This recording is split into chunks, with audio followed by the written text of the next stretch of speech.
Bueno, entonces estamos en la unidad 8. Esto es endocrinología general. Em, lo que vamos a hacer ahora es un análisis de esta historia clínica, que es de una adolescente, se llama Gómez Luciana. Ahí está la fecha de nacimiento, la fecha de consulta y la edad en años y en meses que tiene. Ese es un dato importante porque a veces en la adolescencia algunos meses pueden hacer una diferencia sustancial desde el punto de vista madurativo, pero también desde el punto de vista de crecimiento. ¿Por qué? Porque cuando analizamos todo lo que tiene que ver con crecimiento en la adolescencia, vamos a ponderarlo también un poco en función de la diferencia en meses que haya. Por ejemplo, si lo pensamos desde el punto de vista de la altura, ¿sí? Bien, vamos a continuar. Dentro de los motivos de consulta, la adolescente decía que la habían traído y la acompañante control por veganismo. Madre trae a su hija a la consulta porque refiere que es vegana y quisiera tener una orientación. La adolescente refiere ser traída, no tiene demanda de consulta, comenta que nunca tuvo médico de cabecera y que siempre fue delgada. Acá es interesante analizar un poco a veces, porque atrás de la consulta de veganismo se puede, como era en este caso, que es un caso de una paciente real, eh, digamos, atrás de la consulta de un veganismo se puede esconder un trastorno de la conducta alimentaria, por ejemplo. Es decir, que a veces optan por decir que son veganas, pero por ahí quizás para tratar de evitar comer y de esa manera van restringiendo alimentación. Dentro de los antecedentes personales no tenía libreta de salud, por lo cual dice que se le había quemado en un incendio. Tenía una hipoacusia neurosensorial bilateral congénita en seguimiento por otorrino, no alergias, no tiene carnet de vacunas y sin otros antecedentes de referencia. Desde este punto de vista, lo que tiene que ver con el antecedente este de la hipoacusia neurosensorial, también nos invita a pensar todo el proceso de crecimiento y desarrollo, porque como habrán visto más adelante, ahora vamos a ir viendo todo lo que tiene que ver con el examen físico y los hallazgos, y al no tener un antecedente en la libreta de salud como para ver cómo fue su curva de crecimiento, eh, podemos llegar quizás a hipotetizar que esa hipoacusia neurosensorial puede haberse debido a una TORCH o a alguna otra patología, digamos, perinatal, que tal vez no se detectó y que quizás por eso tenga una hipoacusia neurosensorial, más allá de las otras, digamos, o otros diagnósticos que se puedan pensar. Por otro lado, otra de las cosas interesantes a considerar es que no tiene carnet de vacuna. Si es así, tenemos que recordar cuáles son las vacunas que tienen que ser aplicadas en la adolescencia o cómo se reinicia un esquema de vacunación cuando, por ejemplo, en la adolescencia no tenemos manera o forma de constatar vacunas. Además, hay que considerar que algunas vacunas tienen fecha límite de colocación, es decir, que si no se colocaron cuando se tenían que colocar, ya en la adolescencia no se aplican, como por ejemplo no se va a aplicar la vacuna para rotavirus, no se va a aplicar vacuna, por ejemplo, como la BCG, porque se puede aplicar hasta los 6 años y así todas, ¿sí? Pero mínimamente siempre recordar y verificar, sobre todo ya para los 16 años, que tenga la triple bacteriana celular, la DPTA, las dos dosis de HPV, la antimeningocóxica, ¿sí? Las hepatitis B, dos dosis de triple viral. Eso mínimamente, como para ver cómo está su esquema y o completar con el resto de las vacunas si es que las necesitara, digamos, si es que corresponde, digamos, para esta paciente. Antecedentes familiares, padres con hipertensión arterial. Como vemos, es una familia nuclear, es decir, que vive madre, padre y con un hermanito menor en la casa.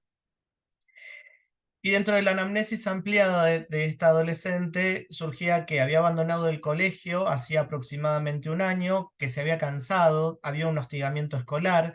Su madre comenta que acompañó esta decisión y dice que verá de inscribirla el año que viene a otro colegio. Acá ya hay un primer llamado de atención y hay factores de riesgo. Digamos, de alguna manera esta adolescente tendría que estar escolarizada. Llama la atención el por qué no está escolarizada y además llama la atención por qué la madre de alguna manera avala esto de que está cansada y de no llevarla al colegio o de no reinscribirla o hacer los esfuerzos, digamos, como para reinscribirla en el colegio. Así que este es un punto interesante a pensar o que se podría interconsultar, por ejemplo, con servicio social o a pesar de que uno pueda llegar a decir tiene que retomar el colegio y no lo hace, saber que eso puede ser, digamos, un indicativo como para hacer alguna comunicación a la Defensoría del Menor, porque se tendría que, digamos, tendría que estar escolarizada para esa edad. En relación al hostigamiento escolar, habría que ver si esta chica tiene todas las habilidades necesarias como para manejarse en ámbitos que puedan ser quizás hostiles o qué era lo que le decían y qué actitud ella tenía. Cuando generalmente hay hostigamiento escolar, una de las cosas que sucede es que muchos adolescentes no tienen como habilidades para la vida como para enfrentarse a esta cuestión de hostigamiento y habla también de alguna manera de todo lo que tiene que ver con la crianza. Por otro lado, desde la vida social no tiene amigos, no realiza actividades, está en su casa y hay abuso de pantallas. Esto también es otra de las cosas importantes a destacar. Esto también habla de habilidades de comunicación y sociabilización. Y en el caso de las pantallas, una de las recomendaciones es que no haya más de 2 horas de pantalla al día en general. Digamos, esto yo sé que es difícil, pero sería como un estándar que se intenta como cumplir.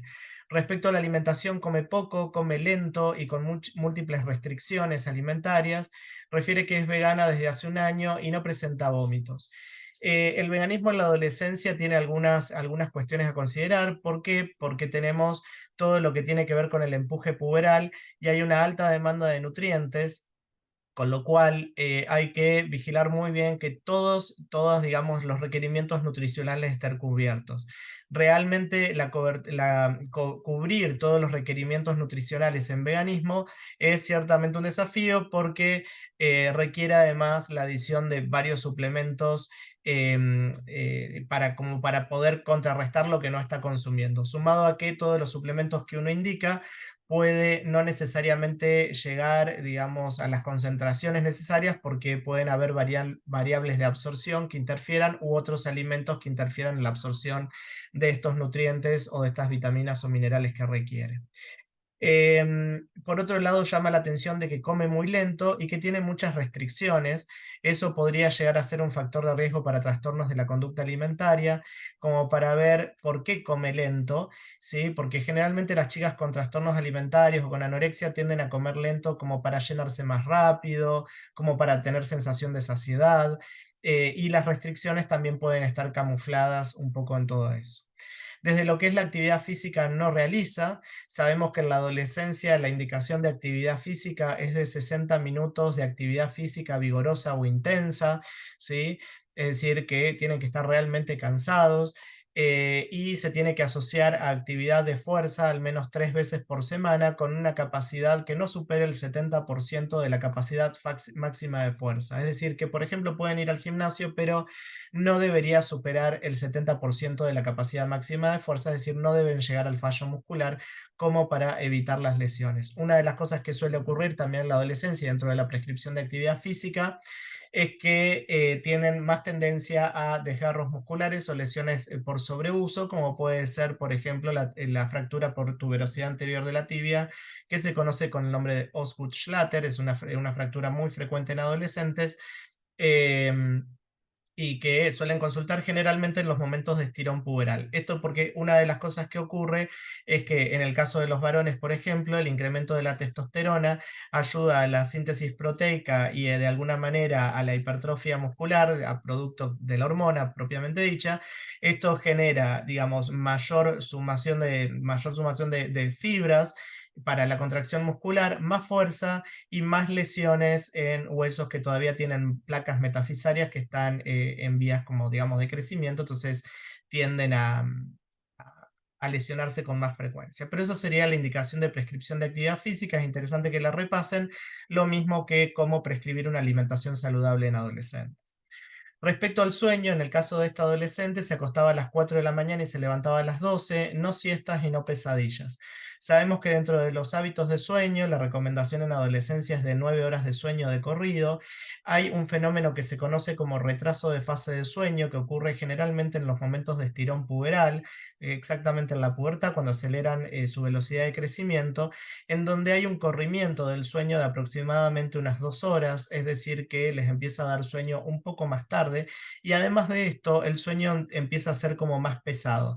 Este es un mecanismo que también tiene el cuerpo. ¿Por qué? Porque sabemos que la hormona de crecimiento tiene una secreción pulsátil y se favorece esta secreción hormonal gracias a la actividad física o al sueño. Por eso es que el sueño en la adolescencia es muy pesado, cuesta que se levanten y tienden a dormir muchas horas.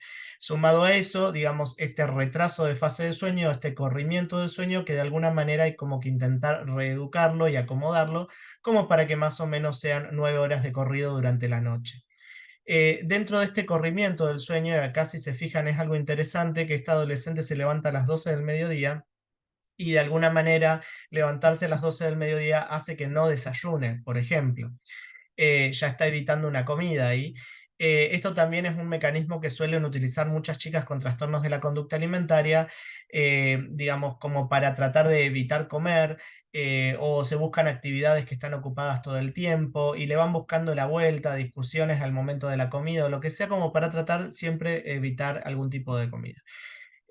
Si eventualmente quisieran dormir una siesta y si tienen esas 9 horas de sueño, podrían dormir hasta 1 hora durante el día como siesta, pero no más de eso como para no perturbar el sueño nocturno. Hay muchas cuestiones que tienen que ver con pautas y con higiene del sueño que lo pueden revisar y que lo pueden ver sobre cómo se hace una adecuada prescripción y cuáles son las consideraciones a tener en cuenta. De lo que es el sueño, también tenemos que saber que, por ejemplo, en niños pequeños, el sueño justamente ocupa gran parte del día, si nosotros lo pensamos desde el punto de vista del crecimiento y desarrollo. Por eso los bebés duermen mucho tiempo porque requieren dormir para poder crecer. Por eso en los momentos de máxima, aceleración en lo que tiene que ver con la velocidad de crecimiento, si ustedes se fijan en las curvas de crecimiento, tenemos un momento de aceleración del crecimiento hacia los 2 años de vida y el otro momento de aceleración del crecimiento es justamente en la pubertad. Entonces, ¿esto por qué es importante? Porque, por ejemplo, el descanso, un mal descanso nocturno puede de alguna manera, mediante el estrés, condicionar u obturar estas cuestiones de crecimiento. Sabemos que el crecimiento incluso en menores de 2 años es un crecimiento no recuperable. Es decir, que si hay escasez o falta de nutrientes o algo que ocurra dentro de esos 2 primeros años de vida, eso después no se recupera en los años siguientes.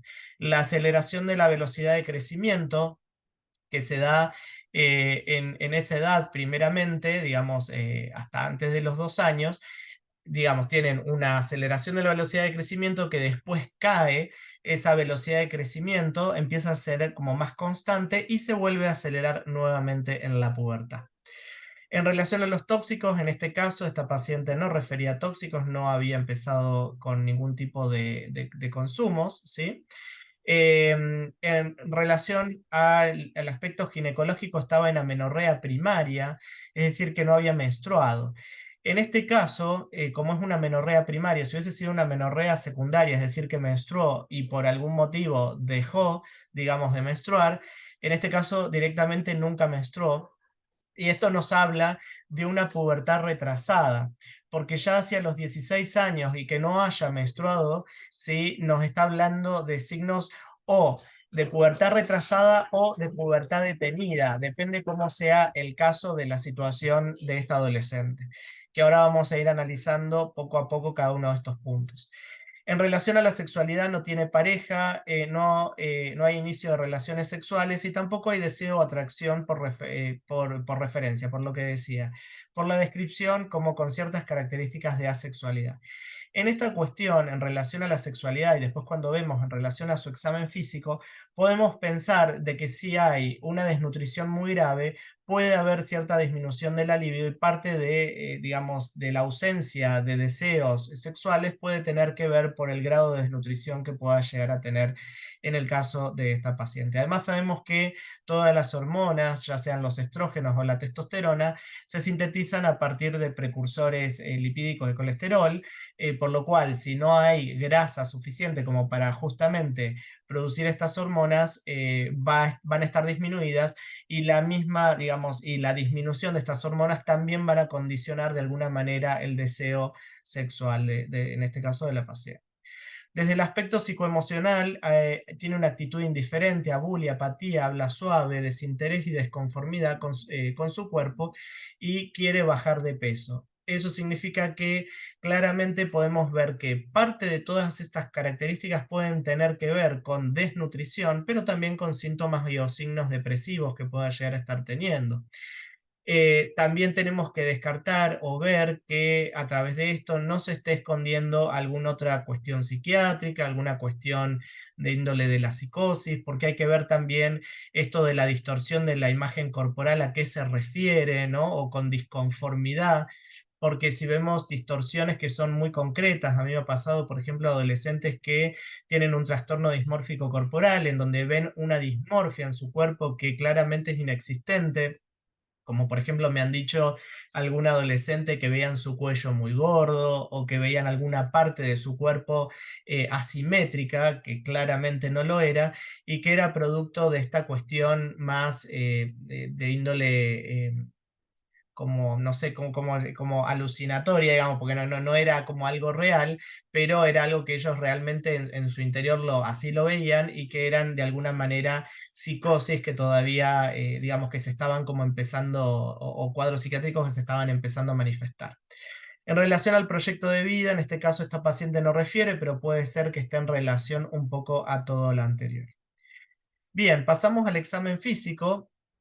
Acá del examen físico, una de las cosas que nos encontramos es que tiene ese peso, esa talla y esa altura, que si ustedes lo percentilaban, el peso da por debajo del percentilo 3, la talla también da por debajo del percentilo 3 y el índice de masa corporal por debajo del percentilo 3 también. También se puede calcular el Z-score, ¿sí? El Z-score o desvío estándar. Si nosotros nos ponemos a pensar acá, por ejemplo, en el caso de la talla, ya el solo hecho que tenga una talla menor al percentilo 3, ya sabemos que la paciente está con una baja talla. Habrá que ver cuál es la causa de esa baja talla que podremos analizar y es ahí donde el Z-score o los desvíos estándares nos resultan de utilidad, porque los desvíos estándares nos sirven para saber qué tan lejos de ese percentilo 3 está. Si ustedes me dicen, por ejemplo, está por debajo del percentilo 3, entonces la pregunta que sigue es, ¿qué tan abajo de ese percentilo 3 está? Porque, digamos, si yo no veo el gráfico, ustedes me tendrían que poder decir, por ejemplo, qué tan abajo está. Si bien esto es algo, es como un dato extra que a ustedes les sirven como para cotejar y como para tener un análisis progresivo de lo que es su crecimiento. Cuando uno quiere hacer comparaciones de talla, las tallas tienen que ser cada 3 meses. No debería realizarse antes, porque para poder calcular la velocidad de crecimiento y ver si efectivamente hay un crecimiento adecuado, la diferencia en las tallas deberían hacerse, o las citaciones para hacer control de talla de crecimiento deberían hacerse cada 3 meses. Y a partir de ahí estimar la talla anual. Cuando uno estima, por ejemplo, la velocidad de crecimiento se mide en centímetros año. Entonces, en 3 meses claramente no es la cantidad de centímetros que crece en un año. Pero, por ejemplo, si nosotros sabemos que en 6 meses creció 3 centímetros, eso significa que en un año crece a razón de 6 centímetros al año. ¿Sí? Entonces, ¿esto por qué? Porque se traslada a las curvas de crecimiento. Yo me voy a fijar acá a ver si les puedo compartir. Déjenme un segundito. Quiero mirar unas curvas. Bien, acá. Creo Sí. que después podría explicar de vuelta lo de antes, por favor. Perdón, ¿qué cosa? Sé que El se cortó. ejemplo El que... Z- lo del Z-score y eso, ahí voy justamente acá y les iba a explicar. Si es que es eso. Por ejemplo, acá tienen eh, antecedente de crecimiento paralelo y debajo del percentilo 3, 10 años y 8 meses. Estas tablitas están en el libro verde de la SAP, ¿sí? Perdón, se me desconectó a mí. Estaba, me parece, con mala conectividad. Eh, bien, ahí está, creo que grabando. Sigue grabando. Bien. Vamos a compartir nuevamente. Bien. Doctor, si lo desea, para que el flujo de datos no sea tan alto, puede Ah, apagar la cámara. perfecto, sí, yo lo apago nomás. Ahí estamos. Muchas gracias, chicos. Bueno, acá fíjense, em, tenemos este caso como ejemplo, antecedentes de crecimiento paralelo y debajo al percentilo 3, ¿sí? Tiene 10 años y 8 meses para este paciente, por ejemplo, con una talla,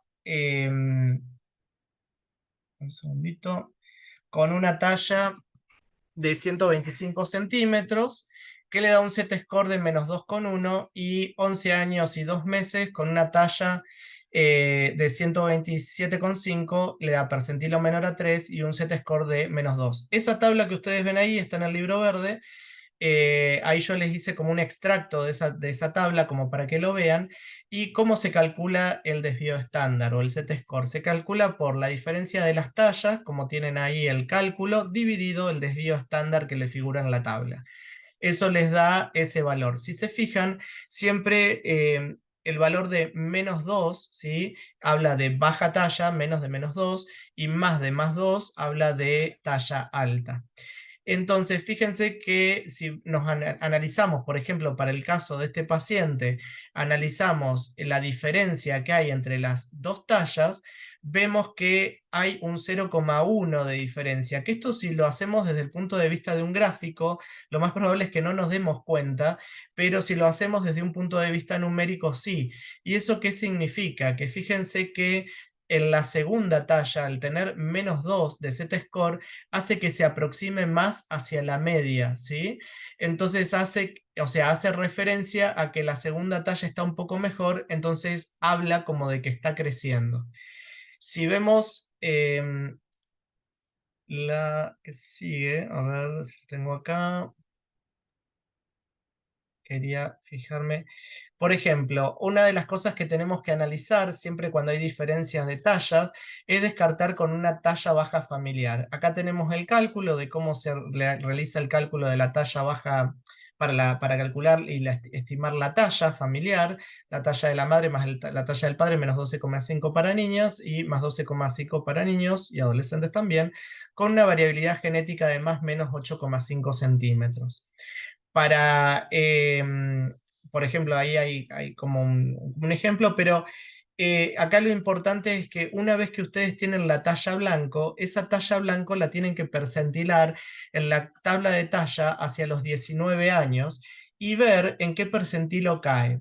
¿Esto por qué? Porque si ustedes tienen un adolescente que mide 140 centímetros y hacen el cálculo de talla blanco, calculando la talla de la madre y la talla del padre, y ustedes ven que hoy su adolescente mide 140 centímetros y está en percentilo 25, y cuando calculan la talla blanco y la percentilan hacia los 19 años, ven que esa talla blanco les da, qué sé yo, percentilo 90, ustedes ven claramente que su paciente adolescente está en percentilo 25 y la talla blanco está en percentilo 90. O sea, claramente no está por el carril genético. Ese percentilo 90 pueden hacer +/-8,5 y ver si en ese rango de +/-8,5 está el rango de percentil en el que está al momento de la consulta. Em, este gráfico, bueno, ahora no lo vamos a ver, lo analizábamos en otro momento, pero a ver qué tengo acá. Em, este cálculo sirve, por ejemplo, para el cálculo de velocidad de crecimiento. Esto tiene que ver con cómo se analiza la velocidad de crecimiento en niños y adolescentes. Como ven, tienen centímetros año en función del tiempo, y en los primeros 2 años de vida es cuando más crecen los chicos, o sea que la velocidad de crecimiento es verdaderamente acelerada, y la otra aceleración del crecimiento se produce en el momento de la pubertad. En el caso, si comparáramos las velocidades de crecimiento de mujeres y de varones, o de sexo femenino o sexo masculino, vemos que la aceleración del crecimiento o sea, es primero en sexo femenino y luego en el sexo masculino. En el general, en el caso del sexo femenino, la velocidad de crecimiento medio en la pubertad es de 9 centímetros año, y en el caso del sexo masculino es a razón de 10 centímetros año. En el caso este que podemos, o sea, para el caso que estábamos analizando anteriormente, había crecido en un periodo de 6 meses 2,5 centímetros. Si eso lo traspolamos a 12 meses, sabemos que crece a razón de 5 centímetros al año. Entonces, para las edades que estaban, por ejemplo, del caso este de ejemplo, sabemos que si trazamos como está ahí en la curva roja, entre los 10 años que había consultado y los 11 años y monedita que había consultado, que habíamos visto, se traza esa línea recta y el percentil que cruce sobre esa línea recta es el que marca el percentilo de crecimiento, que en este caso sería un percentil 50 para velocidad de crecimiento. Bien, dejo ahí de compartir. Volvemos un poco al... Vamos. Profe, Sí, no entendimos. ¿Podría repetir, por favor, el gráfico de explicar esa curva, línea roja, lo la que línea dijo, roja, sí, ya por la favor? repito. Eh, Fíjense que si ustedes toman en la parte de abajo, ¿sí? Donde está la edad ahí abajo va a edad decimal, es decir, no es a edad en meses. Por ejemplo, si ustedes dicen, por ejemplo, 10 años y 6 meses, sería 10,5 años, ¿sí? Em, entonces ahí, a los 10 años y medio, por ejemplo, trazan esa primera rayita que ven ahí, que sería como marcaría 10 años y medio. Si ustedes marcan 11 años y, no sé, y medio, o como lo que estábamos viendo justamente del paciente anterior que estábamos viendo, se marca la otra rayita, que esas dos rayitas que están marcadas ahí, de alguna manera marcan los dos momentos en los cuales ustedes midieron la talla o la altura del paciente. Entre medio de esas dos tallas o alturas, trazan la línea que está ahí en el medio, que une las dos rayitas, ¿sí? Esa línea que está en el medio, si ustedes se fijan, o sea, atraviesa por esa línea el percentilo que está marcado más oscuro, que corresponde al percentilo 50. Eso quiere decir que cuando ustedes analizan la talla que calcularon primero con la talla segundo, que tiene una diferencia en este caso de 6 meses, ustedes ahí pueden verificar que en este caso de este paciente que crece a razón de 5 centímetros año o 2,5 centímetros cada 6 meses, está creciendo en el percentilo 50 en relación a la velocidad de crecimiento. ¿Por qué esto es importante? Porque todo paciente que tiene una velocidad de crecimiento normal habla que aunque esté en baja talla, esté dentro del rango normal. Entonces, siempre que ustedes vean un adolescente que crece dentro de la velocidad de crecimiento normal, saben que la baja talla puede corresponderse a una baja talla familiar o a un retraso constitucional del crecimiento o lo que también es conocido como maduradores lentos. Em, en cambio, si tuviese la velocidad de talla alterada, ahí sí es donde tenemos que empezar a pensar en patologías que puedan alterar la talla, como síndromes malabsortivos, enfermedades genéticas y un montón de otras cosas más, ¿sí? Eh, ¿Cómo pueden ver esto de la velocidad de crecimiento de una manera gráfica sin tener que calcular todo esto, que por ahí puede ser engorroso? Es simplemente ver que a medida que ustedes van viendo la curva de crecimiento, que esta curva de crecimiento no esté estanca, que no sea una meseta, sino que de alguna manera vaya ascendiendo o vaya como siguiendo el carril de un percentilo. ¿Me explico? Si ustedes ven que está por debajo del percentilo 3, pero a medida que van poniendo todos los puntos de la talla y ustedes van graficando y van viendo que hay, digamos, un incremento en cada consulta en relación a la talla, van viendo que hay una velocidad de crecimiento y no es que esto esté estancado. ¿Sí? Ahí quedó un poquito más claro. Sí, profe, muchas gracias. Bien. Bueno, continuamos con el Doc, caso. Sí. perdón que lo interrumpa. Entonces, por más que se mantenga en el percentilo 3, mientras no baje, lo podemos considerar como una talla fisiológica, digamos. Va a haber que estudiarlo igualmente, ¿sí? Porque hay que Bien, hacer algunos estudios que ahora vamos a ir viendo, pero hay que ver siempre cómo es esta cuestión de la velocidad de crecimiento. Es decir, claro, ver por lo menos que la velocidad no se estanque y no se detenga, ¿sí? Es decir, que haya un bien. crecimiento. Em, Así que ahí tenemos como uno de... Doctor, Sí, disculpe que insistamos con esto. En este caso, la marca de velocidad de crecimiento estaba en el P50 porque justo traspolamos así, en 5 centímetros año, ¿no? exacto. Eso si ustedes lo traspolan, Hola. Ah, claro, perfecto. porque justamente en ese caso era 2,5 centímetros en 3 meses, ¿sí? O en 6 meses, perdón, y si ustedes lo hacen un año serían Claro, 5 sí, centímetros sí. al año. En 6. Entonces, claro, entonces cuando vas a trazar en la curva, Claro. vas a donde está Y 5 justo caía en el centímetros. P50. Exactamente. Bien, ¿Sí? Para ese caso. En el caso de la paciente que nosotros estamos claro. analizando, Ah, no, perfecto, no perfecto, perfecto. tenemos otra talla, ¿se entiende? Como para poder calcular esta velocidad de crecimiento, la única opción que nos queda es recitarla dentro de 3 meses, por lo menos, como para hacer ahí después, en todo caso, una reglita de 3 simple y ver qué pasa con esa velocidad de crecimiento dentro de 3 meses. ¿No? Sería como la opción que tendríamos.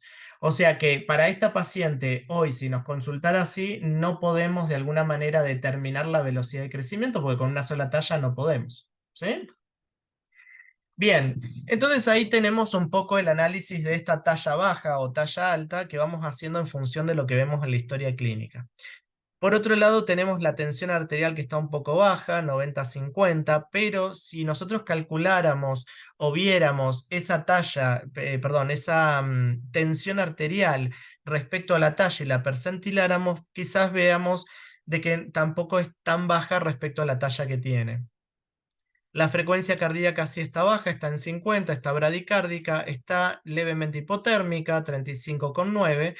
Y si se fijan, el Tanner está en mamas 1, vello pubiano 1. Eso significa que no hay ningún tipo de desarrollo. Esto nos tiene que llamar la atención porque es un adolescente de 16 años, ¿sí? Que no tiene ningún tipo de desarrollo, es decir, que lo que nos está marcando es que no inició la pubertad. Es decir, que es claramente una pubertad retrasada. Ahora vamos a hablar un poquito más de la pubertad retrasada y todo eso, pero es bueno, algo que nos va a llamar la atención. Tiene lanugo. El lanugo cuando aparece es un mecanismo de respuesta, por ejemplo, si ustedes ven ahí está hipotérmica, entonces el lanugo de alguna manera intenta proteger o cuidar la temperatura corporal. Tiene alopecia, se le cae el pelo. Una de las cosas que se puede hacer y que es indicadores en, digamos, de la alopecia en adolescente, más allá que uno pueda pensar en tiroides, también puede pensar en desnutriciones graves. Y a veces puede ocurrir, cuando no es una desnutrición grave y aún así hay caída del pelo, déficit de vitaminas específicos por malnutrición, porque no incorporen algunos nutrientes.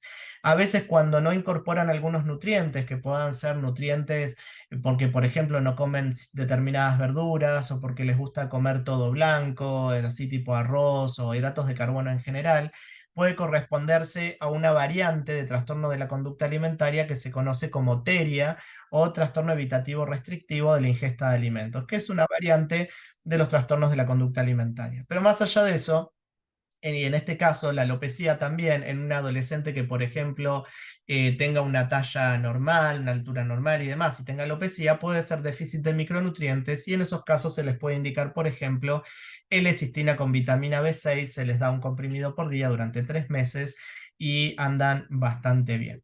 Por otro lado, tiene la piel seca. La piel seca y la alopecia también puede hacernos pensar alguna cuestión de tiroides, alguna cuestión de tiroides puede ser, o también puede ser alguna cuestión relacionada también a alguna cuestión malabsortiva, ¿sí? Como, ¿cómo se llama?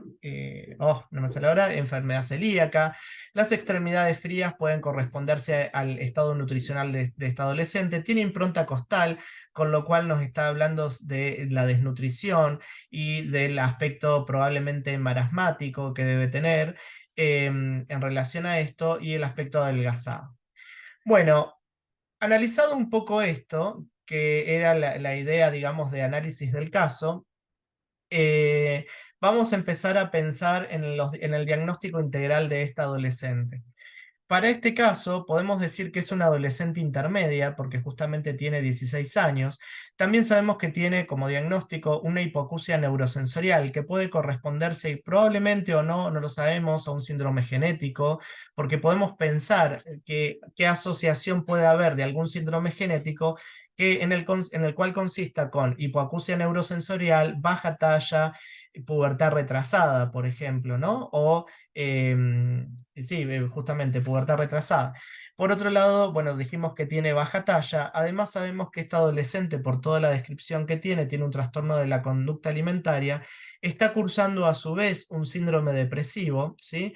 Tiene diserción social y bueno, y la pubertad retrasada que mencionábamos, ¿sí? Por lo cual, y por todo lo que venimos diciendo, tiene criterios de gravedad. Es decir, que esta es una adolescente que tendríamos que internarla. Porque ¿cuáles serían los motivos de internación para esta adolescente? El índice de masa corporal bajo. Generalmente cuando tienen menos de 15 de índice de masa corporal en la adolescencia suele ser un criterio de internación. Principalmente cuando hablamos de los trastornos de la conducta alimentaria que están como negados a comer y con un índice de masa corporal bajo, menor al percentilo 3, digamos, y sobre todo cuando tenemos alteración de parámetros vitales, como pueden ser la frecuencia cardíaca, la hipotermia o eventualmente la hipotensión, serían todos indicativos como para tener que internar. Piensen que para que tenga las extremidades frías, lanudo, ya está hablando que tiene dificultades en la regulación térmica, con lo cual nos está hablando de que ya estamos entrando en un estado de descompensación. Sumado a eso, tenemos que también saber que, por ejemplo, en los casos de desnutrición o, digamos, o en trastornos incluso de la conducta alimentaria, cuando tienen cierta gravedad, cuando es, digamos, siempre los laboratorios que vamos a pedir suelen dar normales y suelen dar mal o suelen dar alterados cuando básicamente la paciente se está muriendo. Por eso es que tenemos que evitar llegar a que haya digamos, una alteración del laboratorio, porque el cuerpo justamente siempre está compensando. Para el caso de esta paciente, podríamos pedir algunos estudios, ¿sí? Por ejemplo, podemos pensar en algunos estudios de laboratorio. Si le pidiéramos, podemos pedirle, por ejemplo, voy a sacar acá, compartir, voy a intentar poner mi cámara acá, ahí estamos. Podemos pedirle varios estudios de laboratorios, como por ejemplo, podemos pedirle un hemograma. Una de las cosas que se pueden ver dentro del hemograma es anemia, ¿sí? Incluso podemos pedirle una ferritina. Esta ferritina nos puede servir como marcador, por ejemplo, si tenemos una ferritina alta para enfermedades que puedan llegar a ser, por ejemplo, autoinmune o que cursen con ferritinas altas. Sin embargo, si pedimos, digamos, hemograma, estaremos eventualmente mirando la hemoglobina y los índices hematométricos para ver si es que hay cuestiones más de carencia, tipo anemia ferropénica. Otra de las cosas que nos podemos encontrar es con leucopenia. Si estamos hablando de una paciente severamente desnutrida, podemos encontrarnos con leucopenia y eventualmente con linfopenia, ¿sí? La linfopenia también es un marcador de gravedad, ¿sí? Menos de 1000 linfocitos puntualmente, y también suele ser uno de los criterios que se puede utilizar como para internación. También podemos encontrarnos con hiponatremia o hipocalemia. Estos serían como alteraciones ya graves, ¿no? Porque que no tenga el medio interno estabilizado también sería una cuestión de gravedad. Y dentro de esto también tenemos que ver cómo está el calcio, el fósforo y el magnesio dentro de la valoración del medio interno.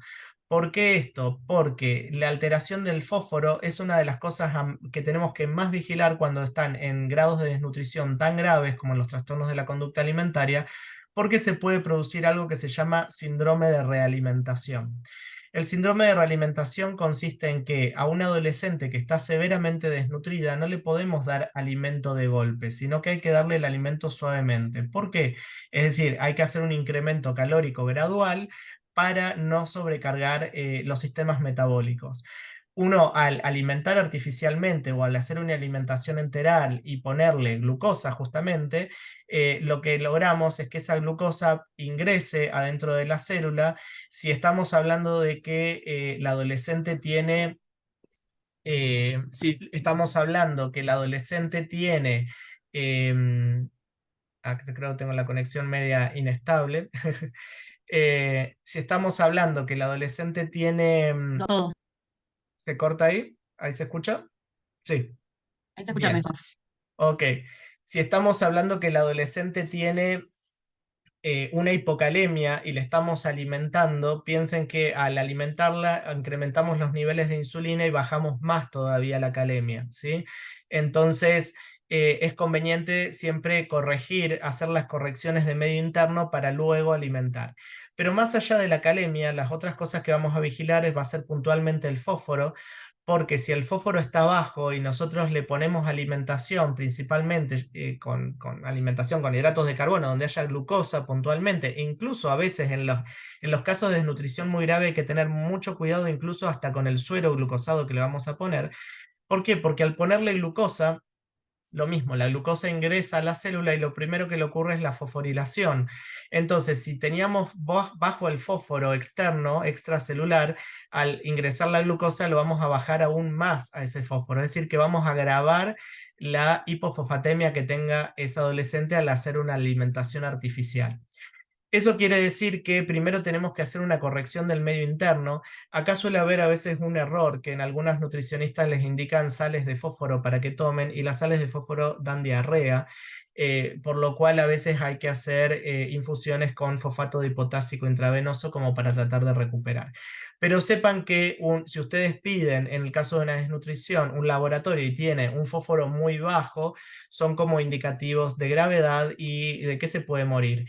Eso implica que se puede ocurrir un síndrome de realimentación. Eso lo que empieza a pasar es que ustedes van viendo que la paciente aumenta de peso rápidamente, pero es a expensas de edema, luego siguen las arritmias y después hacen una muerte súbita. Esto se conoció cuando la gente que salía de todo lo que eran los campos de concentración en la Segunda Guerra Mundial y se los empezaba a realimentar, se empezó a encontrar que se morían al momento de alimentarlos. Y ahí se descubrió este síndrome de realimentación que tiene que ver con esta alimentación forzosa o tan rápida. Por otro lado, una de las cosas que nos podemos encontrar si pensamos desde el punto de vista del estado ácido-base, si estamos hablando que es una adolescente que está deshidratada porque tal vez no toma suficiente agua, podríamos encontrarnos con una acidosis metabólica, y si eventualmente se estuviese purgando con vómitos, nos podríamos encontrar con una alcalosis metabólica hipoclorémica en el caso de que tenga vómitos recurrentes.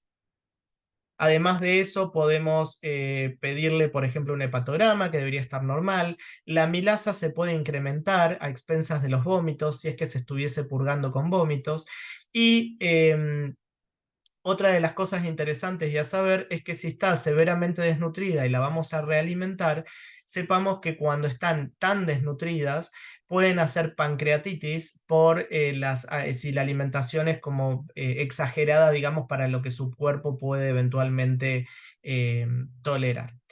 Otra de las cosas que vamos entonces a dosar, dijimos ya ferritina, y como para catalogar y ver, sobre todo como esta adolescente tenía veganismo, para ver cómo estaba toda la cuestión alimentaria. También vamos a dosar vitamina B12, principalmente y justamente porque es vegana, y le podemos asociar dentro del laboratorio homocisteína. Sabemos que la homocisteína es el precursor de la vitamina B12 y es lo que primero incrementa, es decir, que primero tenemos una alteración de la homocisteína y luego de eso se nos altera la B12.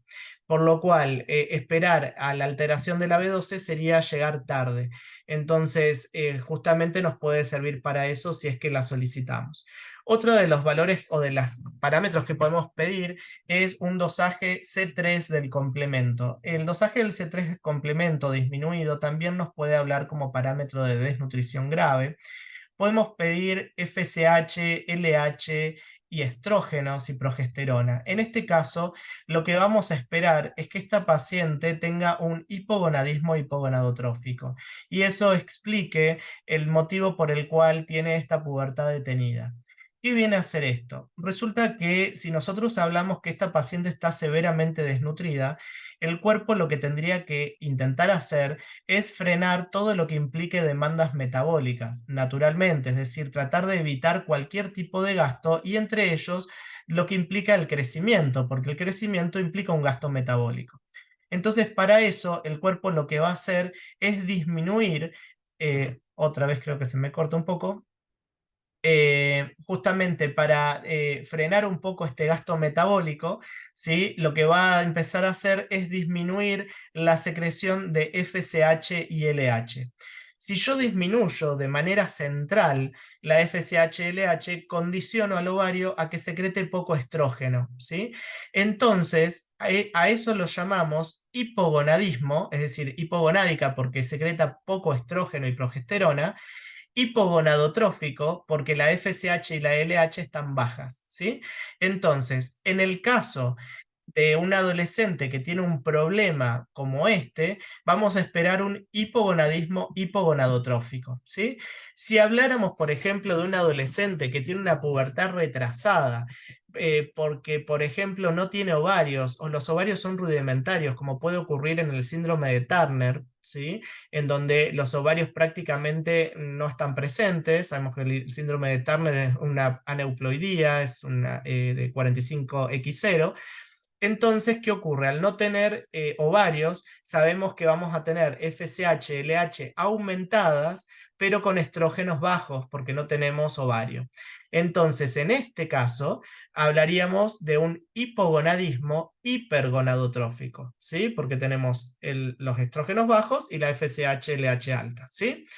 Esto mismo también lo podemos pensar, si lo pensamos desde el punto de vista puberal, por ejemplo, en el Klinefelter. En el Klinefelter 47XXI, lo que nos ocurre es que tiene testículos rudimentarios, y sería el mismo caso.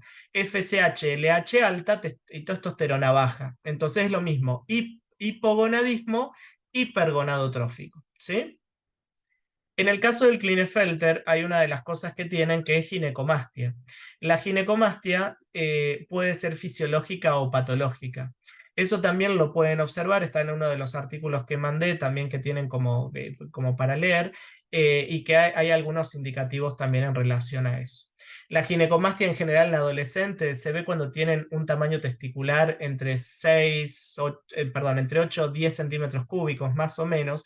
Ahí puede haber una ginecomastia fisiológica que dura más o menos un año y después se va. Bien, volvemos a la paciente. ¿Cuál es el problema que tenemos acá?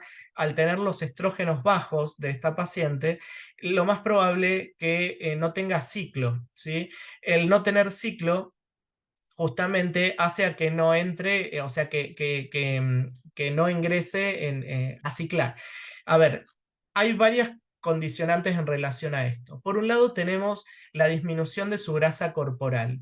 Sabemos que para que un adolescente tenga su menarca se requiere de un 12% de grasa corporal para poder tener la menarca. Y para poder tener una regularidad menstrual, un adolescente requiere de 22% de grasa corporal para poder tener esa regularidad. De todas maneras, esta regularidad menstrual va un poquito más allá de la cantidad de grasa periférica que tenga, que esto se puede medir a veces por cineantropometría, vieron con las mediciones con los plicómetros y todo eso, se puede medir la grasa corporal. De todas maneras, también se puede haber un arresto, digamos, de lo que sería la menstruación si hay una caída o digamos, del metabolismo basal. Supongamos que tenemos un adolescente que tiene obesidad y hace una restricción alimentaria y baja 20 kilos de peso en, no sé, 3 meses. Ese descenso abrupto de peso, el cuerpo también lo toma como una restricción nutricional importante, entonces también provoca un freno y muy probablemente ese adolescente deje de menstruar, ¿sí? Y eso no va a depender de la grasa que tenga, sino de una caída de ese metabolismo basal. Una de las cosas que ocurre en este tipo de pacientes, o que bajan mucho de peso o que están severamente desnutridas, que cuando uno hace la evaluación de tiroides nos encontramos con un hipotiroidismo. Pero este hipotiroidismo que nos encontramos es un hipotiroidismo central, ¿se entiende? Porque bajo el mismo concepto que hablamos de la disminución de la FSH-LH, ¿sí? Producto de la desnutrición, el cuerpo, ¿qué es lo que trata de hacer? Bajar ese metabolismo basal, tiene que no gastar. Entonces, para no gastar, hace un hipotiroidismo central, ¿me explico? Entonces, se baja todo el eje. Si encontramos esta adolescente en un estadio no tan avanzado, por ejemplo, o de una desnutrición no tan grave, lo que nos podemos encontrar es una T3 baja. Es decir, nos podemos encontrar una TSH normal, T4 normal y T3 baja. ¿Por qué la T3 baja? Porque sabemos que la T4 se convierte a T3 por grasa periférica. Y si justamente tenemos disminuida la grasa periférica, lo esperable es que haya una disminución de la T3, ¿sí? Por eso, en obesidad nos encontramos con lo opuesto. Por eso es que en obesidad, si uno pide hormonas tiroideas, corresponde pedir TSH-T4, porque la T3 nos puede dar alta, y si nos da alta tenemos que saber que es por conversión de grasa periférica, porque si no, no vamos a poder comprender ese laboratorio. Así que bueno, esa es una de las cosas que por ahí tenemos que asociar o pensar cuando vemos las cuestiones en relación a tiroides. Por otro lado, podemos pedirle anticuerpos para celiaquía, como para descartar alguna cuestión malabsortiva también en esta paciente. Dentro de todo este grado y severidad de nutrición que tiene, tendríamos que pedirle un electrocardiograma para ver que no haya un trastorno de repolarización, es decir, los complejos QRS bajos o todo lo que nos hable, por ejemplo, de déficit de potasio, de calcio y demás, que muchas veces pueden tener potasios o calcios normales, pero con una adaptación del miocardio en donde tengan ya los complejos bajos o se vea este trastorno de repolarización, por lo cual hay que tener mucho cuidado cuando se observa esto también, incluso teniendo laboratorios normales. Otra de las cosas que podemos solicitar es una ecografía abdominal, principalmente buscando masas tumorales o cuestiones que condicionen también esta cuestión de su desnutrición, y también analizarlo desde el punto de vista ginecológico. No vaya a ser que tenga un síndrome de Rokitansky, por ejemplo, en el cual le faltan todo lo que es el aparato reproductor femenino, no lo tiene desarrollado, eso corresponde al síndrome de Rokitansky, y digamos, por eso no tenga menarca, por eso no haya ningún signo puberal, ¿sí? Por ello no haya nada de lo que estamos justamente analizando. Pero en el Rokitansky lo que nos encontraríamos es una FSH-LH alta, ¿sí? Y estrógenos bajos, ¿no? Eso sería lo que deberíamos encontrarnos si lo pensamos desde el punto de vista del laboratorio. Por otro lado, una de las cosas que vamos a analizar y en relación al crecimiento, vamos a pedir dos radiografías. Una es radiografía de cráneo de perfil, que nos va a servir para ver la silla turca y para ver si es que esta silla turca está presente o si es muy pequeña. Sobre todo como para pensar si es que está teniendo algún tipo de panhipopituitarismo, y esto también porque si en el laboratorio nos encontramos con una TSH baja, FSH-LH baja, la chica tiene además talla baja, digamos, tiene todo bajo, nos está hablando de todos indicadores de alguna manera de hipofunción de la hipófisis, así que sería conveniente hacerle aunque sea una RX de cráneo de perfil. Sabemos igualmente que todo esto puede estar condicionado por la desnutrición, pero no está de más pedirlo. Y la otra cosa que vamos a pedirle es una RX de mano izquierda con foco en tercer metacarpiano. Así se pide la radiografía para ver la edad ósea. ¿Por qué esto también es importante? Porque cuando nosotros hacemos la valoración de la baja talla, ¿sí? Nosotros decimos, bueno, esta chica está con una baja talla actual. Para ver cómo está la velocidad de crecimiento necesitaríamos una talla extra. No la tenemos, pero tenemos la talla actual y sabemos que es baja. Bien, si yo mido a los padres, voy a ver cómo está en relación a eso, como para ver si está relacionado a una baja talla familiar. Pero la otra diagnóstico que tenemos que descartar dentro de la normalidad, y lo que habíamos dicho, es el retraso constitucional del crecimiento o también lo que se conoce como maduradores lentos. Para eso es necesario la RX de mano izquierda con foco en tercer metacarpiano. Me acuerdo en el examen de residencia me preguntaron a cuánto se ponía el transductor para sacar esa placa cuando iba a rendir la residencia. les cuento, es a 75 centímetros por las dudas, por si les preguntan en algún examen para residencia. Bueno, esa placa es importante porque supongamos, esta chica tenía 16 años, ¿sí? Y supongamos que le sacamos esta radiografía de mano y la radiografía de mano nos da de, no sé, 12 años, ¿sí?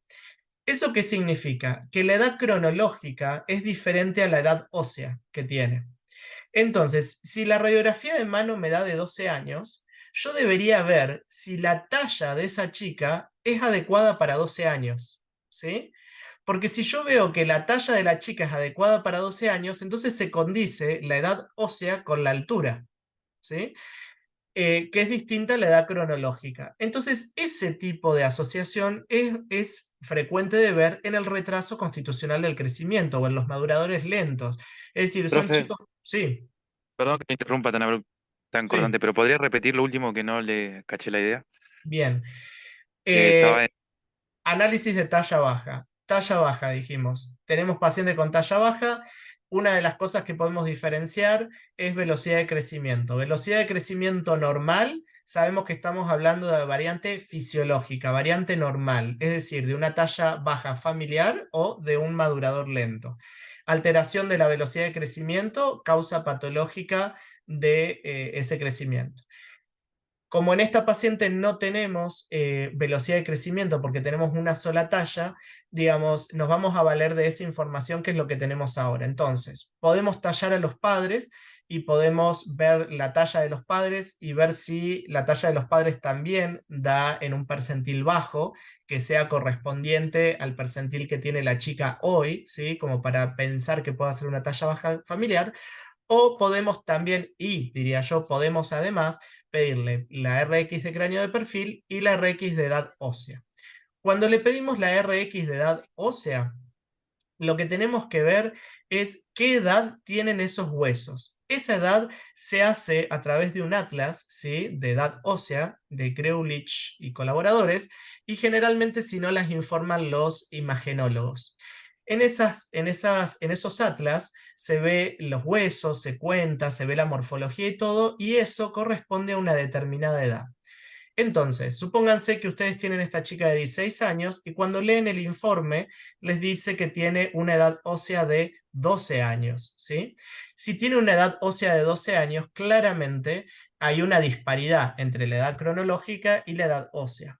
Entonces, ahí yo tengo que fijarme la talla de la chica, ¿sí? Si yo la tomo con el punto de vista de la edad que tiene 16 años, es talla baja. Ahora, si yo la talla que tiene hoy la tomo con la edad que tienen sus huesos, que sería, supongamos, 12 años, supongamos que esa talla nos da normal. Entonces yo digo, bueno, si la talla me da normal para la edad ósea que tiene, posiblemente esté en presencia de un retraso constitucional del crecimiento, de un madurador lento. Es decir, a esa adolescente va a crecer, como cualquier adolescente, ¿sí? Pero va a tardar más en llegar o en terminar ese crecimiento, ¿sí? Es decir, supongamos, si la gran mayoría de los adolescentes termina su crecimiento a los 19 años, quizá esta chica lo termina a los 24. ¿Me explico? Es como que va a tardar más porque su edad ósea va más lenta. Bien. Entonces, Gracias, eso. ¿Ahí gracias, profe. quedó? Disculpe. No, está bien, está bien. La idea es que vayan preguntando, porque yo, eso, como verán, es un montón, entonces como que voy tratando de ir tocando todos los temas como para que vayan viendo distintas cosas. Bien, otra de las cosas interesantes que por ahí se me pasó dentro de lo que veníamos hablando, vieron que hablábamos de la baja secreción de estrógenos. La baja de secreción de estrógenos es, digamos, tiene sus riesgos principalmente en adolescentes mujeres. ¿Por qué? Porque sabemos que el estrógeno además ayuda a la mineralización ósea. De hecho, la secreción de estrógenos es muy alta en los momentos de estirón puberal y eso ayuda a que se mineralice en un 45% el hueso en ese momento de la vida. Por eso es que incluso cuando se indican anticonceptivos en adolescentes, hay que indicar anticonceptivos con dosis de estrógenos altos, porque necesitamos en esa edad, en ese momento de crecimiento, que los estrógenos estén altos para que el hueso mineralice bien. Porque si el hueso no mineraliza bien, vamos a condicionar una menopausia, digamos la menopausia, una osteoporosis más precoz, ¿sí? Entonces, muchas veces la osteoporosis de la adulta va a ser también, o puede ser, la consecuencia de una no adecuada osificación ósea durante la adolescencia. Por eso es que es muy importante la salud ósea en la adolescencia y procurar que tenga todos los nutrientes necesarios. De hecho, cuando hay más de 6 meses de amenorrea, ¿sí? Supongamos que haya tenido esta chica una menorrea secundaria, que haya menstruado y por algún motivo dejó de menstruar y pasaron más de 6 meses, es indicación de solicitar una densitometría ósea, ¿sí? En este caso, en esta chica que también tiene una menorrea primaria más la desnutrición, yo igual se la pediría, porque al estar con un hipoestrogenismo muy probablemente esté con una osteoporosis. A diferencia del adulto, que la osteoporosis, vieron, les dan alendronatos, le dan inhibidores de la resorción ósea, en el caso de la adolescencia, lo que tenemos que verificar es una adecuada incorporación de vitamina D, ¿sí? Y una adecuada incorporación de calcio. Por eso es conveniente darle suplementos con vitamina D y garantizar los 500 miligramos de calcio elemental que se adquieren con 2 vasos de leche concretamente en el día, que eso es lo que aporta, digamos, como lo mínimo indispensable para soportar, o, digamos, o sea, para tratar de ayudar o colaborar a esa mineralización ósea. Bien, sigo acá, tengo como mi machete de apuntes para no olvidarme de las cosas de lo que Doc, estoy diciendo. Sí, doctor, una pregunta. En este caso, sí. que es vegana, no toma leche, ¿qué hacemos? ¿Le damos un suplemento farmacológico? Este caso, bueno, es más complejo. Ahora yo estoy haciendo como el análisis, pero esta adolescente, primero lo que se hace es Ah, bien. colocarle, o sea, claro, hay que hacerle todo el análisis del medio interno, eventualmente corregirlo, y después uno, si ella no come y dada la desnutrición grave que tiene, digamos, sería un requisito ponerle una sonda nasogástrica para empezar con una alimentación enteral, con cualquier tipo de alimentación, pero que sea deslactosada, ¿sí? Porque justamente lo más probable es que por la desnutrición no tenga lactasas, y si le damos con lactosa vamos a hacer un pobre, mucha distensión abdominal y todo eso. Entonces habría que darle con alimentación deslactosada, con un aporte calórico que se vaya incrementando de a poco. Generalmente se arranca con 20 kilocalorías por kilo de peso y se va incrementando de a 20, que es más o menos, le da como a 200 kilocalorías cada 48 horas, como para ir viendo, de tratar de evitar este síndrome de realimentación, con controles de medio interno cada 48 horas, como para ver que no haya alteración del fósforo o del potasio que nos haga, digamos, reajustar la alimentación. Es ahí donde justamente se aporta parte de ese calcio gracias a esa alimentación enteral, pero también se puede aportar como calcio suplementario, ¿sí? De todas maneras, sepan que si se aporta calcio como calcio suplementario más allá de lo que está alimentándose, no hay que olvidarse de que, bueno, puede ser un poquito lesivo a veces para el estómago, o sea, con algún protector gástrico, y también que no interfiera, digamos, con la absorción con algunas otras cuestiones, como si toma té o con otras cosas que puedan llegar a alterar la absorción. ¿Sí? Ahí está, Fernán. Sí, una pregunta. Usted Sí, dijo 200 kilocalorías, 48 horas. Ese es el aumento, el aumento. digamos. Sí. Una vez que vos ¿Y empezás a aumentar. Sí. y el ritmo normal, cómo sería? ¿Cuánto kilo día en este Bueno, caso? sí, eso depende de cada paciente, más o Ah, menos. depende de la gente. Ah, está bien, Claro, está bien. depende de cada Perfecto. paciente porque uno necesita llegar por lo menos al aporte basal calórico que requieren, o un aporte Claro. hipercalórico un poquito más aumentado. Eh, Claro, o entonces el depende, target sería cumplir necesidades basales, básicamente, digamos. claro, exactamente. No hace falta que tengan que saber, digamos, todo ese tipo de cosas, pero bueno, que ustedes tengan el concepto que el incremento calórico es gradual y es de a poco. ¿Sí? Em, Bien. bien. Gracias, Doc.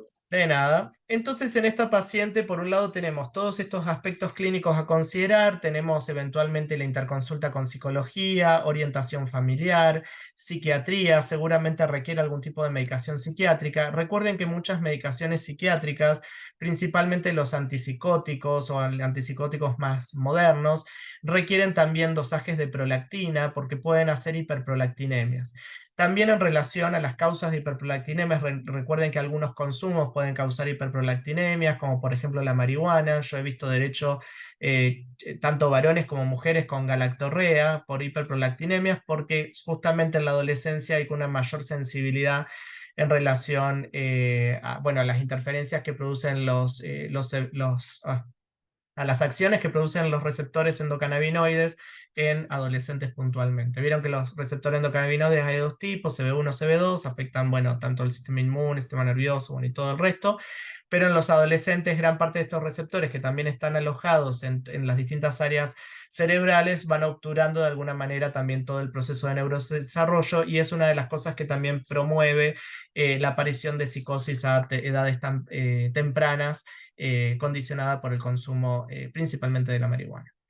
Bien, vamos a hacer consulta con otorrino, con endocrino seguramente también, con gineco, y posiblemente con genética también, ¿sí?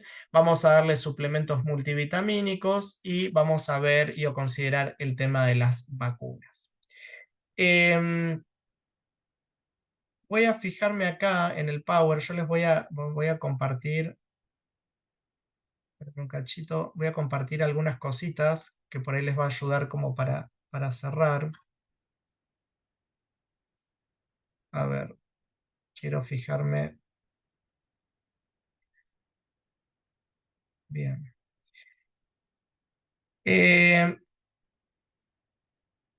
La pubertad precoz, recuerden que puede ser central, periférica o mixta.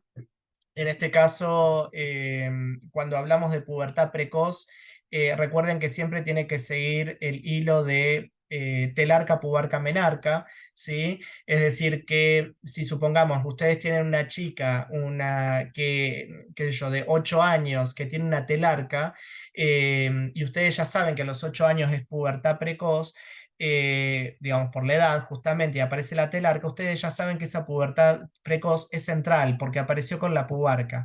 Ahora, si a los 8 años hubiese aparecido la adolescente, la niña en este caso, con una pubarca, esa pubarca habla de una pubertad precoz periférica. Es decir, que no tiene un origen central, con lo cual no está hablando, por ejemplo, de producción de andrógenos. Y eso puede corresponderse, por ejemplo, a una producción de andrógenos por parte de la suprarrenal, y puede ser, por ejemplo, por una hiperplasia suprarrenal congénita. Entonces eso está interesante como para ver, y siempre sepan eso. Por otro lado, recuerden siempre que desde que aparece el botón mamario, suelen pasar unos 2 años y la chica va a menstruar. ¿Por qué esto es importante? Porque la máxima aceleración de velocidad de crecimiento se produce justamente antes de la menarca, y después de la menarca se crece en promedio unos 7 centímetros más. Es decir, que si a los 8 años tiene la menarca, a los 10 va a menstruar, y si ya viene medio talla baja, se va a quedar talla baja, porque después de esa edad se osifica el cartílago de crecimiento y va a dejar de crecer. O va a crecer muy poco. Si se fijan en este gráfico, pueden ver cómo la pubertad precoz en mujeres, que está pintado en amarillo, es principalmente idiopática, es decir, no se sabe la causa. En cambio, la pubertad precoz en varones es principalmente orgánica, es decir, que cuando hay una pubertad precoz en un varón, casi siempre hay que pensar alguna cuestión oncológica, ¿sí? En cambio, en una mujer, una pubertad precoz puede ser generalmente idiopática y no se encuentra una causa. Esto se invierte en la pubertad tardía. Por eso en la pubertad precoz central, la secuencia es telarca, pubarca, menarca, ¿sí? Con ese diferencial, con la clínica hace diferencial, profe, rápidamente. Exactamente, ¿sí? Porque si tenés telarca ya sabes que arrancó digamos, iba por eje, ¿sí? Pero si tenés solo pubarca sin telarca, ya sabes que es periférica esa pubertad precoz. Bueno, hay un montón de... Bien, diagnósticos diferenciales, cuestiones de imágenes. Acá está un poco lo que estábamos viendo, talla blanco.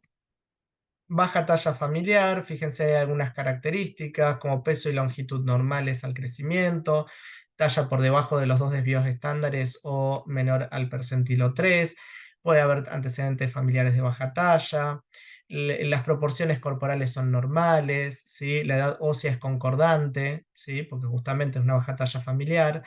La talla de edad adulta es semejante a la talla diana por cálculo de talla blanco, ¿sí? Bien, y bueno, no hay carencias afectivas o de otro índole. En relación a la ginecomastia, fíjense acá están las variantes fisiológicas de la ginecomastia, suele ser de 1 a 4 centímetros. Eso de 4 centímetros se mide porque si ustedes en la glándula mamaria o el varón, en la región de la tetilla, ustedes tienen que palpar y según cómo palpan, ahí tienen que palpar tejido glandular. Si ustedes palpan tejido glandular y es mayor a 4 centímetros, deja de ser fisiológica y hay que estudiar. Generalmente menor a 4 centímetros se puede llegar a tomar como fisiológica dependiendo del contexto, obviamente, del paciente. Pues si tiene rasgos, por ejemplo, de Klinefelter, estaríamos hablando ya de un contexto, o sea, de una dismorfia, estaríamos hablando de un contexto patológico. Pero esa ginecomastia puede ser transitoria, generalmente no excede un tamaño de mamas 3, puede llegar a ser unilateral, ocurre entre los 12 y 13 años, suele ser más visible con volumen testicular 6-10 milímetros o centímetros cúbicos, que es correspondiente a Tanner 3. Sabemos que en el caso de los varones el incremento en talla se hace principalmente en Tanner 4, ahí es cuando está la máxima aceleración de la velocidad de crecimiento. Puede haber antecedentes familiares de ginecomastia y demás. Bien.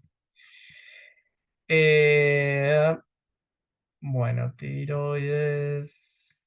Pubertad retrasada. Fíjense que la pubertad retrasada es a la inversa. En el caso de los varones es generalmente fisiológica. Generalmente los varones que crecen menos, que tienen talla baja, digamos, o que son puberalmente que no tienen, digamos, tantos estadios puberales, digamos, que no van bien, no van acorde, puede ser que sean maduradores lentos. Sin embargo, las mujeres con una pubertad retrasada casi siempre es de causa patológica, ¿sí? Hay que buscar la enfermedad. En el caso del retraso constitucional del crecimiento, o sea, los maduradores lentos, sabemos que es la forma más frecuente de retraso puberal y una variante extrema de la normalidad. Hay retraso en la maduración ósea, pero con una talla acorde a edad, que es lo que estábamos hablando. Puede haber retraso puberal. La talla adulta igualmente es acorde a la del rango genético. Suele haber antecedentes familiares de retardo puberal, la velocidad de crecimiento es normal, hay un fenotipo armónico, es principalmente más común en varón y la altura esperada se alcanza entre los 1 y los 3 años después de la edad habitual. Bien, diagnósticos diferenciales. Yo quería hiperplasia suprarrenal congénita. Esto no lo tenemos en el caso, pero es interesante a ver, y principalmente si estamos hablando de pubertad. Dentro de la hiperplasia suprarrenal congénita, recuerden siempre que el déficit de 21-hidroxilasa es el déficit más frecuente, es decir, que se inhibe la conversión de la progesterona a 11-desoxicosterona y la 17-hidroxiprogesterona a desoxicortisol. Se bloquea justo este paso. Al bloquearse el paso acá donde dice la 21-beta-hidroxilasa o 21-hidrolasa, que serían los pasos enzimáticos que se bloquean, hace que el desplazamiento de las reacciones químicas se vaya hacia la derecha tendiendo a androgenizar. Por eso es que las chicas con hiperplasia suprarrenal congénita, cuyo déficit más frecuente es la 21-hidroxilasa, ¿cómo responde? Responde con una disminución de la secreción de cortisol y de aldosterona y un incremento de los niveles de ACTH. Y si yo tuviese que dosar la 17-hidroxiprogesterona, me daría alta. Y los andrógenos, ¿sí?, me darían elevados. Es decir, que en una hiperplasia suprarrenal congénita, muy probablemente lo que podemos encontrarnos, si estamos hablando de una recién nacida, podemos encontrarnos con genitales ambiguos, porque como tiene una secreción incrementada de andrógenos, probablemente tenga una hipertrofia clitoridea, probablemente tenga labios hipertróficos a nivel genital, ¿sí? Podemos encontrarnos con eso. ¿Cuál es el tema en la hiperplasia suprarrenal congénita? Que justamente como no hay producción de cortisol y o de aldosterona, esto nos puede provocar dificultades a la hora del manejo del estrés. Por eso las adolescentes digo las adolescentes porque es más frecuente en mujeres, en el sexo femenino, perdón, hay que suplementarlas con corticoides, ¿sí? El tema es que la suplementación con corticoide en su hiperplasia suprarrenal congénita, además de que es de por vida, otra de las cosas que tiene es que tenemos que empezar a manejar la simulación al estrés, porque supongamos que va a la guardia una adolescente con hiperplasia suprarrenal congénita y está con fiebre y justo la atienden ustedes y ella les dice, tengo esta patología y saben que está tomando corticoides, ustedes lo que deberían decirle es que mientras esté con un cuadro febril, que duplique la dosis de corticoide que tome. ¿Por qué? Porque ustedes, duplicando la dosis de corticoide que ella toma, le van a simular la respuesta al estrés por tener fiebre. Entonces, mientras dure la fiebre, tendría que estar al doble de la dosis corticoide, digamos, por este motivo justamente. Hay un montón de cosas interesantes y demás de casos clínicos relacionados, por ejemplo, a lo que es la crisis pierde sal, que la pueden leer, que es una manifestación que a veces se da durante digamos, en los neonatos puntualmente, que se puede dar como manifestación de debut de una hiperplasia suprarrenal congénita, ¿sí? En donde justamente como hay déficit de aldosterona, lo que va a provocar es que no hay reabsorción del sodio, ¿sí?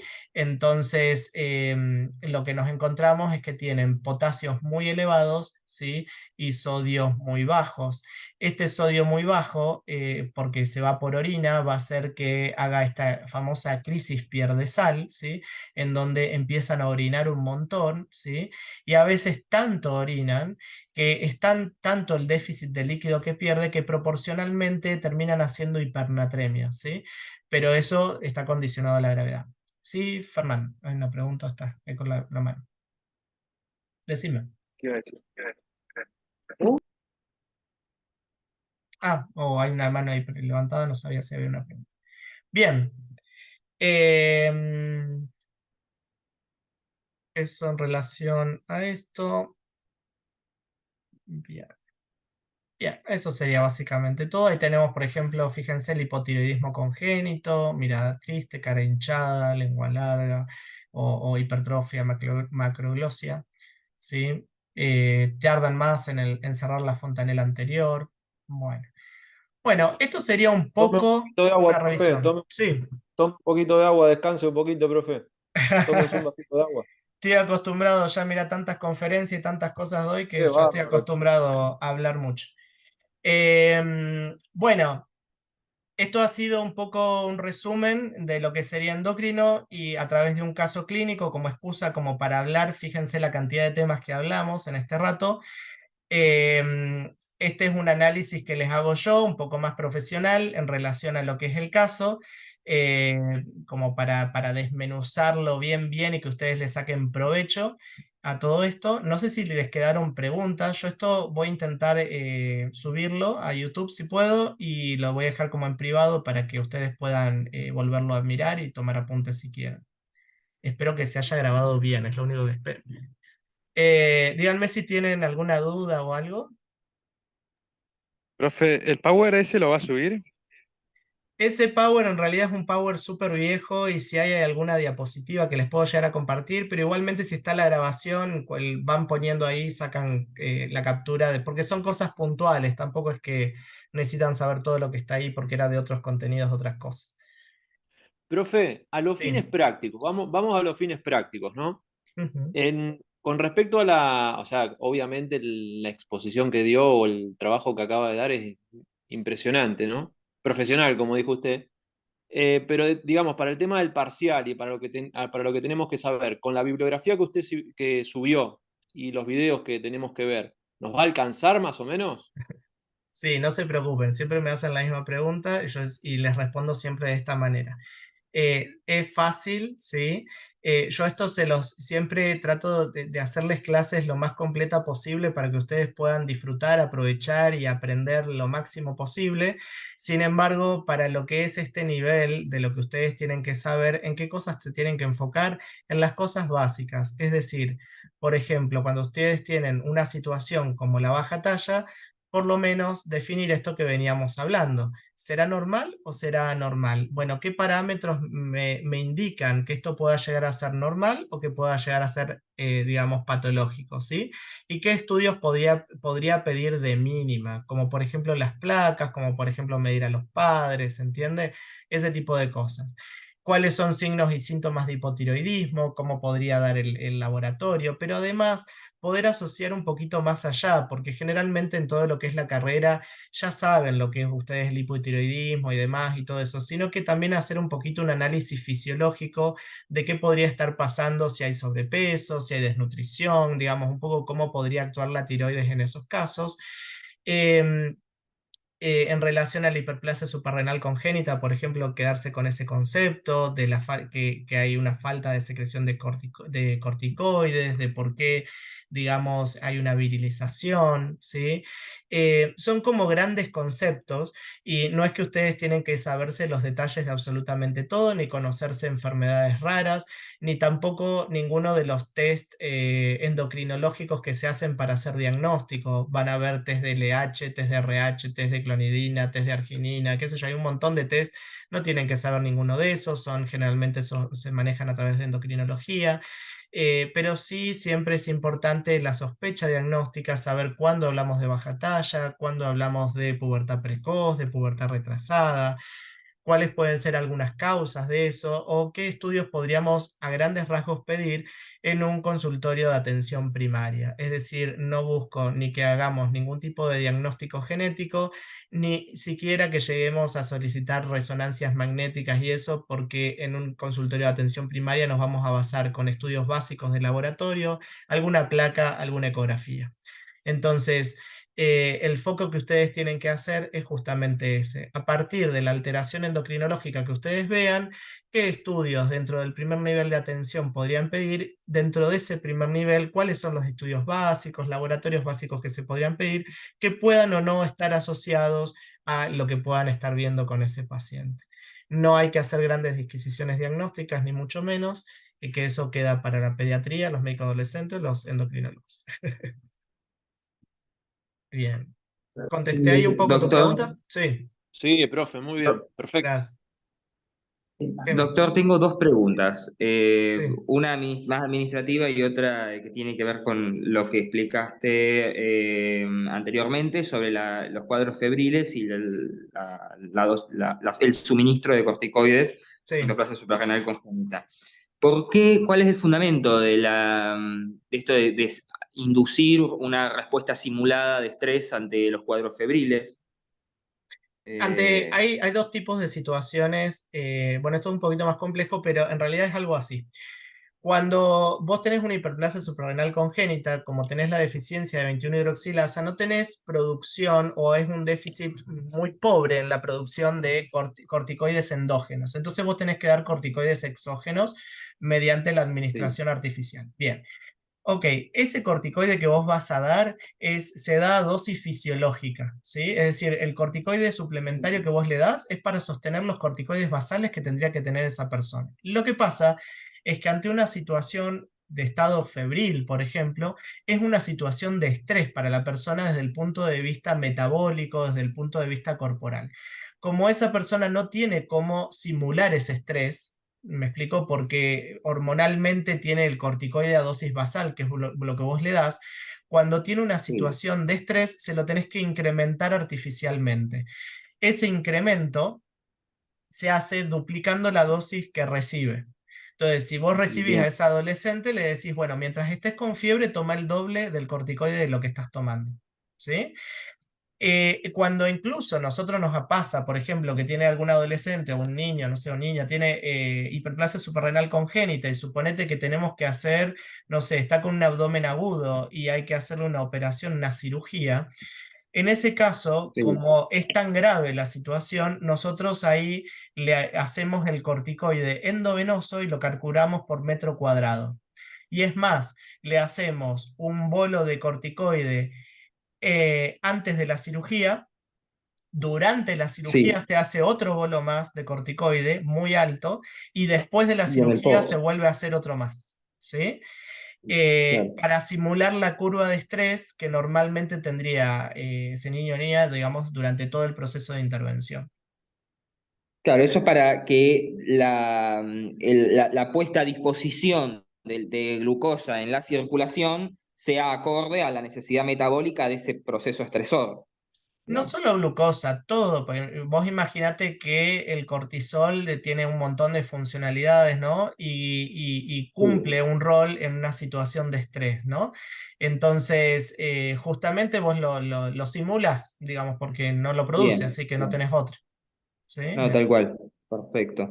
Y bueno, y la pregunta a mí más de gestión era si ese PowerPoint, esas diapositivas, lo podría poner a disposición del grupo, porque Bueno, está muy está muy buena. bueno. Bueno, por ahí se los paso en PDF, por ahí se los paso en el grupo, pero tengan en cuenta de que eso es medio viejo, ¿sí? Y Ah, que está bien, está bien. se entiende y que por ahí tómenlo ustedes como orientación, ¿me explico? Pero no como una cosa de que todo, absolutamente todo lo que esté ahí eh, lo tengan que Ah, saber. está bien. ¿Sí? No, está bien, sí, yo Profe, le entiendo hago que una pasaste pregunta. la Biblia. Está bien, está bien. Sí, sí. Profe, le Sí. hago una pregunta cortita. En el caso de que tenemos un chico con talla baja, que le hacemos el diagnóstico de talla baja porque lo percentilamos, no tenemos dos tallas para hacer la velocidad de crecimiento, le pedimos la radiografía de mano, pero o sea, la radiografía no nos coincide con la edad o sea, con la talla para la edad que tiene ahora. O sea, sería como una edad ósea patológica respecto a la talla que tiene actualmente. Ahí, mi duda es, ¿lo evaluamos, esperamos 3 meses más y evaluamos la velocidad de crecimiento o directamente iniciamos el tratamiento con hormona de crecimiento? No, en esos casos, cuando tiene la edad ósea alterada, entiendo yo la edad ósea menor a la edad cronológica, que es como lo que estábamos analizando, lo Sí, único que tenés que hacer es controlarlo con la talla, ¿sí? Entonces vos vas a estimar que si la edad ósea te da de 10 años, por ponerte una edad como estábamos diciendo, vos vas a controlar la talla para los 10 años. Si la talla está bien para los 10 años, listo, lo que podés hacer es vas valorando la edad de crecimiento. Yo lo que haría, por ejemplo, lo cito dentro de 3 meses, le hago una talla, veo si creció o no creció, qué pasó. Si no creció, sí me preocupo. ¿Me explico? Porque en 3 meses algo tendría que crecer. Pero si no, si crece un algo dentro de 3 meses, lo vuelvo a citar a los 3 meses más, es decir, a los 6 meses iniciales desde esa primera consulta, y a los 6 meses probablemente le repito la edad ósea. ¿Me explico? Entonces, tal claro, o sea, vez, lo controlamos a los 3 meses con la velocidad de crecimiento. claro, poner a los tres Y meses luego hasta los solamente lo 6. tallás y a los 6 meses le Bien, repetís la edad ósea. la edad Entonces ósea. vas viendo si hay alteraciones, le podés hacer una edad ósea cada 6 meses aproximadamente, como para tener vos un parámetro. De todas maneras, esto lo que se hace en la práctica, para que ustedes estén tranquilos, es que siempre que ustedes lo detectan, piden todos estos estudios y se hace igual la valoración endocrinológica. ¿Me explico? Porque bueno, quizás uno se le puede llegar a escapar algún diagnóstico, entonces se hace la valoración. Pero ¿cuál sería una correcta derivación o una adecuada derivación? Que ustedes hayan descartado patologías, que hayan descartado síndromes malabsortivos, trastorno de la conducta alimentaria. Tienen que haber descartado un montón de otras cosas que ustedes sepan que puede condicionar ese crecimiento y que tiene un resorte más bien clínico, no endocrinológico, ¿sí? Causas clínicas que puedan generar esa disminución del crecimiento. Descartado eso desde su parte, le piden la radiografía de mano, la radiografía de cráneo, el laboratorio general. Pueden hacer ustedes un primer análisis y con eso derivarlo, por ejemplo, a endocrinología como para corroborar el diagnóstico que ustedes tienen si es un madurador lento, por ejemplo. Bien, Genial, gracias. de nada. Otra pregunta, si es que tienen. Profe, Sí. ¿ha tenido casos de pubertad precoz periférica por intoxicación de ¿cómo se llama? De insecticidas? No, como así tan puntual, no. Igual yo te cuento de que yo después de pediatría, si bien ejercí como pediatra unos años, ya ahora me dedico exclusivamente a la adolescencia y veo en todo caso pubertad retrasada. Pubertad precoz lo ven por ahí más los pediatras. Em, pero no, así como insecticidas puntualmente no. Sí he visto pubertad precoz por un montón de causas, pero no por insecticidas. Claro, como la zona es, tenemos la parte de las chakras y estaba escrito en el Ah, paper, por eso le pregunto. sí, por órgano fosforado, no, por órgano fosforado, no, no me sale ahora el nombre del químico, pero sí que es un órgano fosforado, pero no me acuerdo ahora. Pero sí, sí, ya lo sé, pero yo no lo he visto como, a ver, ¿saben lo que pasa? Es que hay estudios, vieron que hay estudios que se relaciona causa-efecto, ¿sí? Que no recuerdo ahora cómo es la metodología exacta, pero dentro del estudio epidemiológico hay estudios tipo casos y controles y demás, en donde ustedes analizan si es que la exposición a los agrotóxicos, concretamente, causa o no causa y si es que hay una asociación directa, porque pueden haber otros factores que provoquen, por ejemplo, una pubertad precoz en ese paciente que... ¿No era por glifosato, profe? Glifosato, exactamente. Gracias, sí, glifosato. Muy bien ahí. La relación de causa-efecto con, ¿cómo se llama? Por ejemplo, con el glifosato, ¿no? Entonces, a ver, o sea, tienen que ser muy buenos los estudios para hacer esa asociación. Pero sí sé que está descrito, pero yo no puntualmente podría afirmar que hubiese visto por ese tema puntual. Bien, ¿alguna otra pregunta? Bueno, bueno, espero que les haya gustado. Voy a hacer mi mejor esfuerzo por subir todo esto. Espero que haya quedado bien la grabación. Les pasaré el PDF y bueno, no mucho más. Cualquier cosa nos estaremos viendo. No se preocupen, el parcial es súper tranqui, así que nada, les va a ir bien. Nos vemos, que anden muy bien. Gracias, Chao, Doc. profe, Buen muchas fin de. gracias. Gracias. Chao. Chau, Nos chau. vemos, buen fin de. Re Gracias. buenos sus videos, Siga así, Gracias. Gracias. siga así de YouTube. Gracias.